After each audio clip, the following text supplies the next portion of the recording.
And now let's shift our focus to Paris again, where leaders are discussing how to safely embrace artificial intelligence. But at the same time, they're confronted with challenges as well. In our conversation with the French president, we spoke about this, about the slew of deep fakes of Macron being posted online.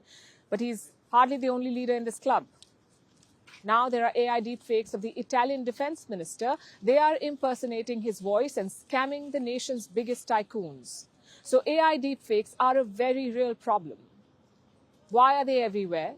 What are the consequences of this? Can they be regulated? Here is a report. Rich or poor, it seems we are all equal in the eyes of AI scams. Just ask Italy's business elite, like fashion designer Giorgio Armani, former Inter Milan owner Massimo Moratti, Prada co-founder Patrizio Bertelli, and members of the billionaire Beretta and Menarini families. They have been roiled by an artificial intelligence scam. Here's how the scam unfolded. The tycoons get a phone call, but on the other end is an AI-generated voice mimicking Italian Defense Minister Guido Crosetto and some of his staff. This voice asks the victims to wire millions of dollars to overseas bank accounts, usually to a Hong Kong-based bank which they are told is to help pay ransoms to free Italian journalists kidnapped in West Asia. It is quite the elaborate scheme, and it has been going on for a while now. But Crosetto only found out about it this week when he received a call from a friend, a supposed big businessman, asking why Crosetto's secretary had phoned to ask for his mobile number. Crosetto told him that it was absurd, but that's when alarm bells started ringing and he realized that a scam is underway.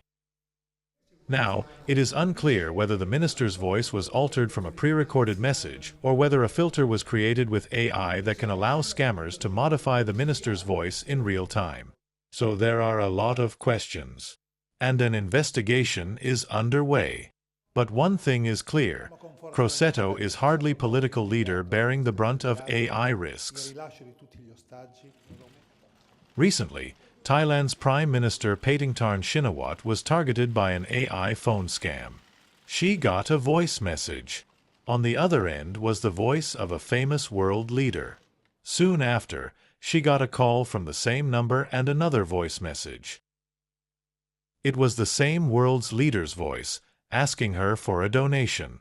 But the message was so rude, Shinawatra realized that something was amiss, and she was right, it wasn't a world leader on the other end of the call, it was a scammer using AI to replicate a voice.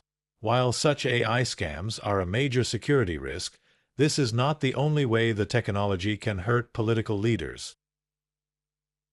French President Emmanuel Macron shared this montage recently.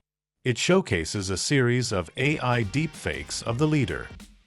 He is dancing, rapping, and sporting funky haircuts.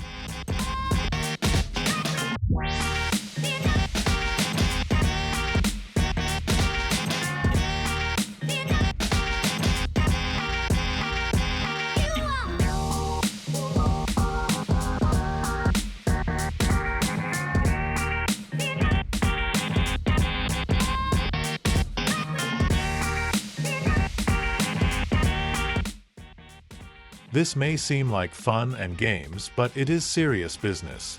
AI deepfakes can be a creative and crucial tool if used responsibly and legally, but they can also do immense harm. In fact, 2,700 spam calls are placed every second the world over, and most of them are AI calls.